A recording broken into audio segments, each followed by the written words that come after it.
और इसी बीच एक बड़ी खबर है, ईरान और अमेरिका के बीच समझौते के आसार नजर आ रहे हैं। अमेरिका के राष्ट्रपति डोनाल्ड ट्रंप ने इसको लेकर बहुत बड़ा दावा कर दिया है। ईरान से डील होने पर पाकिस्तान जाएंगे ट्रंप।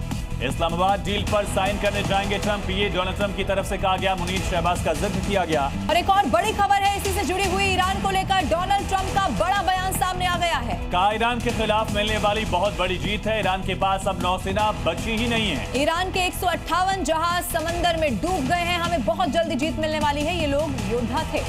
और इसी बीच एक और बड़ी खबर है, इजराइल लेबनान के बीच सीज फायर का ऐलान किया गया। राष्ट्रपति ट्रंप ने 10वीं वॉर रुकवाने का बड़ा दावा कर दिया है। एक और बड़ी खबर इसी से जुड़ी हुई आपके टेलीविजन स्क्रीन पर, इजराइल लेबनान के बीच सीज फायर की खबर मिल रही है। सीज फायर के बाद लेबनान में अब जश्न का माहौल है।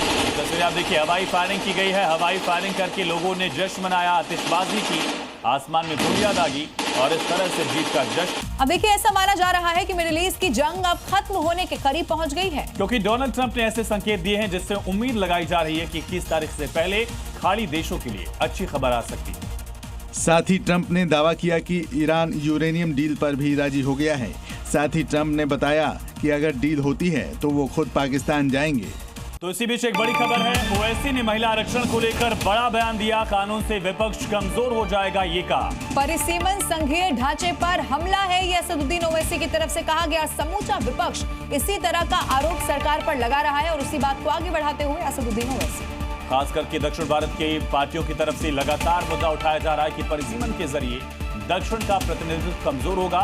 लेकिन पीएम मोदी और अमित शाह ने लगातार दोहराया कि उनको उन्हीं के रेशियो में, उसी आधार पर सबको बराबर ये सीटें मिलेंगी।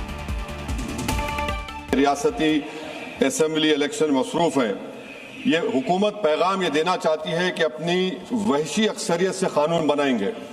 अगर ये 3 बिल कानून बन जाएंगे तो अपोजिशन की आवाज नहीं के बराबर इस ऐवान में हो जाएगी। और इस आईनी तरमीमी बिल को अगर आप हदबंदी बिल के साथ पढ़ेंगे तो आबादी की बुनियाद पर सीट दी जाएगी। जिसकी आबादी ज्यादा होगी उनको ज्यादा सीटें मिलेंगी, जिनकी कम होगी उनको कम मिलेगी।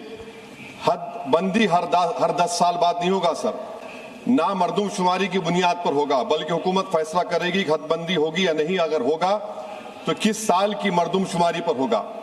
सर, मैं इलाका वारियत को नहीं मानता, ना उसको फरोग देता हूं, मगर हमारी आइन की तमहीद में फ्रेटर्निटी का लफ्ज लिखा गया, भाईचारगी का। ये बहुत अहम है हमारे मुल्क की इत्तेहाद और सालमियत को मजबूत करने का।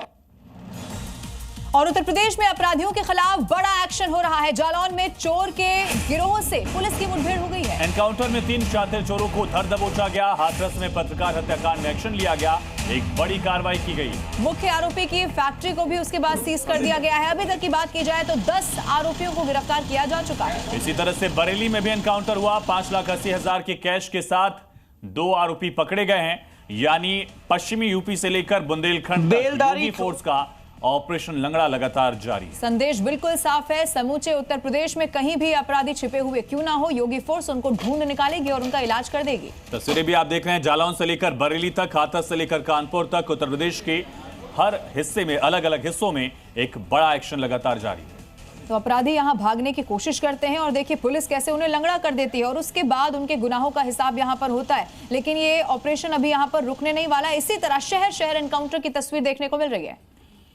और इसी बीच एक और बड़ी खबर का रुख करेंगे। रोहित शेट्टी फायरिंग मामले से जुड़ी बड़ी खबर है। मुख्य आरोपी उत्तर प्रदेश के आगरा से गिरफ्तार हो गया है। आरोपी प्रदीप उर्फ गट्टू को पुलिस ने पकड़ लिया है। मुंबई आगरा पुलिस ने ज्वाइंट ऑपरेशन किया। 1 फरवरी को रोहित शेट्टी के घर पर फायरिंग का ये पूरा मामला सामने आया था। अब आरोपी छोटू को गिरफ्तार किया गया है, बड़ा एक्शन लिया गया। उसके बाद से ही लगातार ढूंढने की कोशिश इस आरोपी को की जा रही थी। इसकी तस्वीर भी जरा देखिए। प्रदीप इसका नाम बताया जा रहा है, छोटू के नाम से इसे वहां बुलाया जाता था और अब ये पुलिस की गिरफ्त में है।